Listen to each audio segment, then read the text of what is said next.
As I come out like this, he's taking his step. A mild argument suddenly takes a violent turn.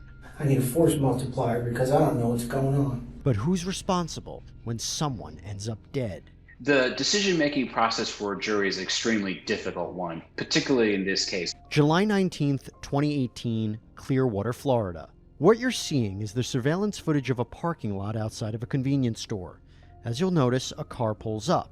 Brittany Jacobs, her boyfriend, 28-year-old Marquise McLaughlin, and their 3 children are in the car. Jacobs illegally parks in a handicap spot while McLaughlin goes into the store. Less than a minute later, then 47-year-old Michael Draca pulls into the lot and then immediately begins arguing with Jacobs over where she parked. McLaughlin is alerted of the argument outside and leaves the store. Suddenly, McLaughlin pushes Draca to the ground. Draca responds by quickly taking out a gun and firing at McLaughlin. McLaughlin makes his way back into the store and Jacobs desperately tries to stop the bleeding. But it's no use. Marquise McLaughlin later dies at the hospital. Now it's a question of whether this was self-defense, which is particularly interesting considering Florida is a stand-your-ground state. After the shooting, Draca waits for police to arrive, is brought into an interrogation room, and voluntarily agrees to speak to police without a lawyer. We're gonna take them off. You're gonna be cool? Oh, gosh. Yeah. Okay. I don't know you. I don't know nothing about what's going on. I know. You have my absolute word, sir. Thank you for being very professional. I did exactly what I thought I was supposed to be doing at that time, considering what was happening. Let's get into that. First, why did Draca approach Jacob's car? And why was he so upset at the parking spot? Every day there's somebody pulled in the handicap spot there, just waiting on somebody. Okay. I have a pet peeve about it.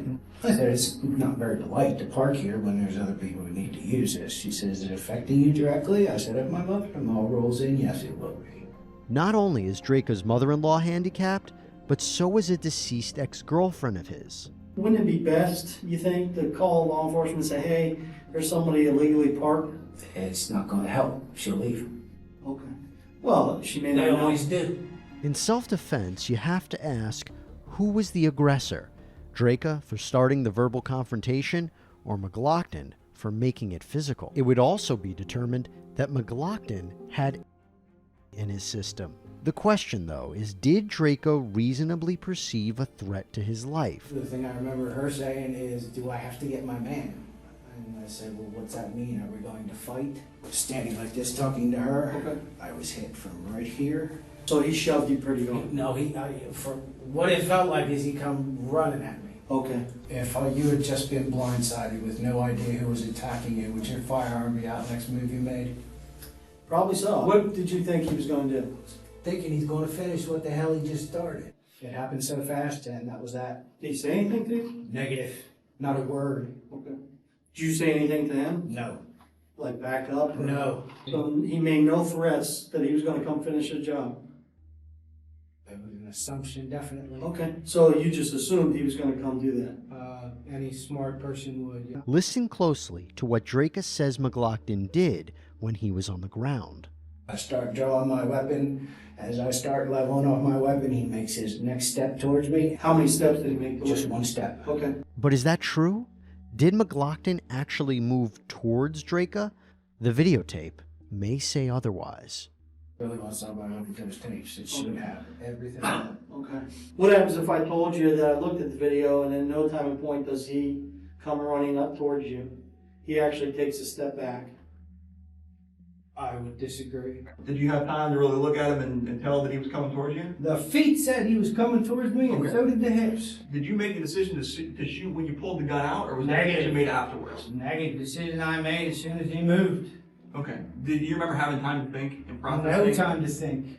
But you As had soon as that gun was out, the twitch goes. That's it. Just to let you know, the gentleman you shot is deceased. Thank you for telling me. Nobody else will give me word on that. But was Draca just protecting himself that day, or looking for a fight? Draca, though, has a documented history of road rage and allegedly pulling a gun on people. That includes getting into an argument with another man over a parking space in the same lot as the McLaughlin shooting. In a surprising move, the sheriff's office didn't initially arrest Draka. When the case was handed over to state prosecutors, though, Draka was ultimately charged with manslaughter. Draka's attorneys had the option of first arguing at a hearing that their client was immune from prosecution under the Stand Your Ground law. But in 2019, Michael Draka finds himself on trial in connection with the shooting death of Marquise McLaughlin. The government argued the defendant committed manslaughter. Mr. McLaughlin backs up as far as he can go, all the way to the car. He can't go back any further and watch that video. He starts to turn away from the confrontation, and he's shot at that time. Matter of fact, the video speaks better than I can. We want you to look at the video. We want you to look at it in real time. We don't want you to look at it in slow motion. Because life doesn't happen in slow motion.